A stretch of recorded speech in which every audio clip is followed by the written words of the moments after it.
All right, let's go ahead and talk about probably the worst press secretary I've ever seen. The great Karine Jean-Pierre. This is from, who's this from? Washington Times. Washington Times says Karine Jean-Pierre abruptly hangs up on radio interview after host asks if Biden has dementia. It's not entirely how that worked out, but close enough to count. So we know this administration is really big on not taking difficult questions. You can hear it anytime when they talk to the press or they do town halls or whatever. They are always kind of protected or insulated from those difficult questions, whether, Peter Ducey or somebody else may get one or two off, but it's quickly blown off by KJP right here. She'll avoid it, or she'll get sassy and just move on with her bad self. But she rarely ever actually answers difficult questions, which is the same for a lot of people in this administration, including Joe Biden. So this is a great example of what happens when they're asked real questions. And you would think the press secretary of all people would be able to field questions and roll with the punches. Apparently not. So gonna look at this real quick. I could not find a great recording of it standalone by itself.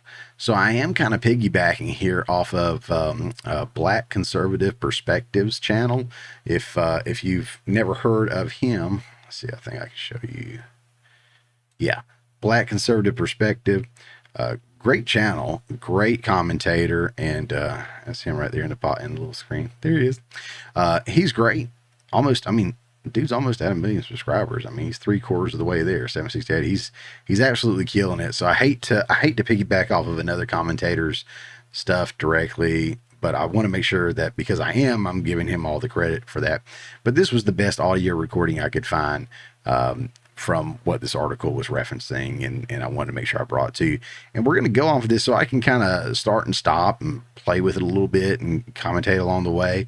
We're not going to go back to that article. We're not going to do a deep dive in anything. We're going to look at this a little bit or listen to it, I guess is the better of it.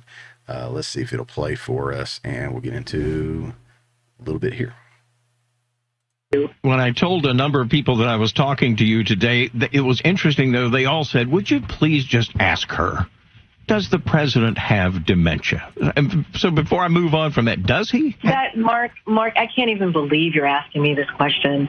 That is an incredibly offensive question to ask. But people ask it. Wait, no.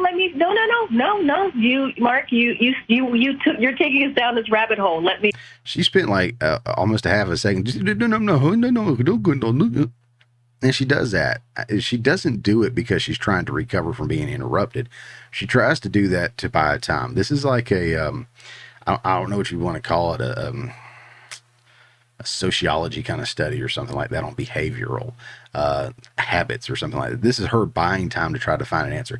And he's absolutely right. People are asking this question, and she doesn't have an answer. So anyways, we'll let her keep talking here for a minute. Let me be very clear about this. For the past several years, the president's physician has laid out in a comprehensive way the president's health.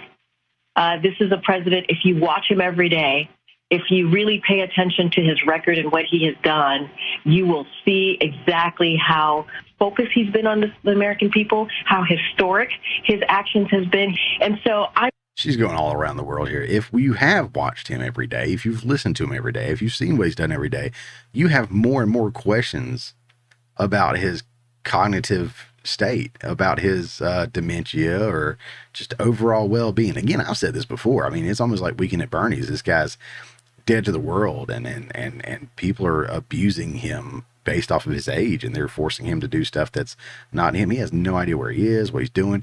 He eats ice cream all the time, which, don't get me wrong, look at me. I'm definitely I eat stuff I shouldn't be eating, but I almost feel like they put something in that ice cream for him to keep him controlled, because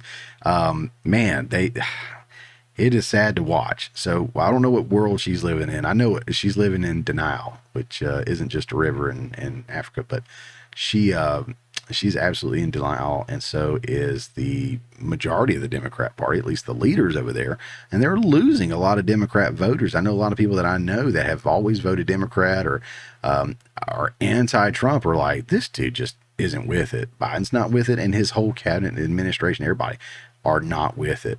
And so this hurts her more than she thinks it does. I'll let her keep running her mouth. I'm not even going to truly, really, take the premise of your question. I think it is incredibly insulting, and so we can move on to the next question. Gas prices and grocery prices, then big topics here in North Carolina. How does Mr. Biden win votes when people don't have as much disposable income? Look, the president understands. He grew up in a middle-class family, working-class family in Scranton, Pennsylvania. He gets it. He understands how difficult it is for Americans who are sitting around their kitchen table every month trying to figure out what they're going to pay for. You have to remember when the president walked into this administration, there were multiple crises happening. There was COVID. There was the economy was in a tailspin because of the last administration, because of what the President Trump left us with. Now you're asking me about gas prices. The president. No, gas prices were lower. The economy was better, with the exception of what COVID did. If you look at every statistic we've ever pointed out, a great source is Don't Walk Run Productions. They do a fantastic job over there, looking at all the graphs, numbers, and everything, and exposing the lies that they keep saying. There was record job loss, and the economy took a major hit. It was the largest transfer of wealth in ever recorded history during COVID, which was a once-in-a-lifetime global pandemic. When you take that out of the equation, which, to be fair, most politicians, presidents, whoever, would have reacted the same or fairly the same or even worse than what Trump did. But Trump was in office, so everybody can point to him. The economy was better. Gas prices were better. We were exporting instead of importing. So everything they say, as far as all that goes, is an absolute lie. She's fisting a wrap up here, I think, but she's so full of it. Took action on gas prices. Let's not forget Russia's invasion on Ukraine skyrocketed prices of gas. And because the president took action, we are in a different place than we were a year ago on gas prices. Eggs, milk, seafood products, all the important groceries, those costs have gone down because of what this president has been able to do. But they went up because of what this president, they didn't go up before he took office. Okay, now I'm even comparing it to COVID. The prices of everything did not start going up until things were being implemented that he did, his administration did. All the prices started soaring, shelves started going bare and everything because of Biden once that all happened. Not because of Trump, not because of COVID. All this started with Biden, to be fair. So if anything is lower, it's lower than it was under Biden. It's still not lower than it was under Trump. And with that, thank you so much, Mark. Have an amazing, amazing day. Wow. Wow. She hung up. Wow.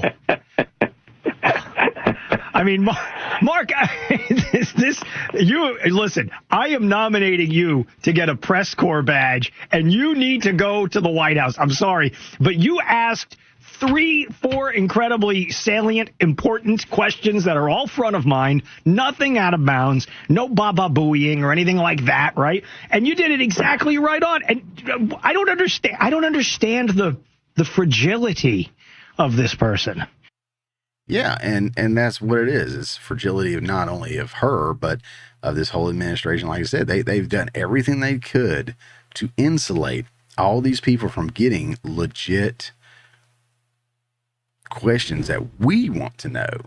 The taxpayers, the civilians, they say out of one side of their ass that inflation has dropped drastically and wages are going up going up faster than inflation is. The metrics that they use for that are so out of whack.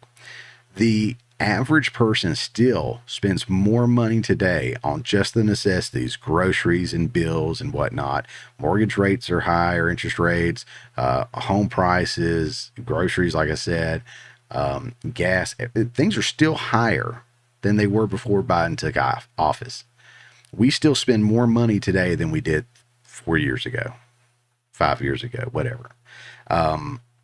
It's not a good look for them because they are trying to force this Bidenomics and they're trying to force this lie upon people.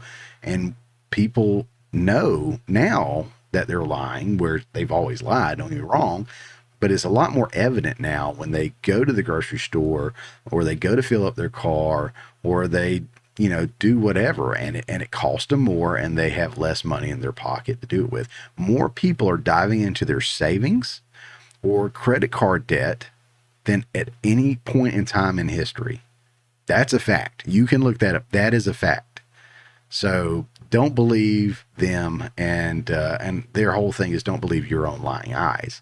So as long as you are woke in the sense of, aware of what's going on and mindful of what's going on, you'll see it. And you know what? You don't have to blame anybody specifically. You don't have to be the bad guy. I'll be the bad guy. A lot of this is the Biden administration. It is what it is. Business owners across the board said things were so much better under Trump. They had their most profitable years under Trump. We got more money back in our checks under Trump because less taxes were taken out. There's so much here. There's so much here. But that's all for this. I will say, go check out Black Conservative Perspectives channel. I have a link to that clip in the show notes below, and I also have a link to his channel directly, just to his overall channel. Go check him out. He's coming up on 1 million subscribers. He's 3/4 of the way there, or over 3/4 of the way there. So go check him out, hit him up, and don't forget also to go to the polls in November and let's kick out this administration. Hey guys, thanks for checking out this clip from the Morning Mayhem. Remember, this is just a portion of the full show that comes out every Friday morning at 10 a.m. Eastern Time. If you hadn't already, don't forget to subscribe so you don't miss out on any of the full shows or these tasty little nuggets.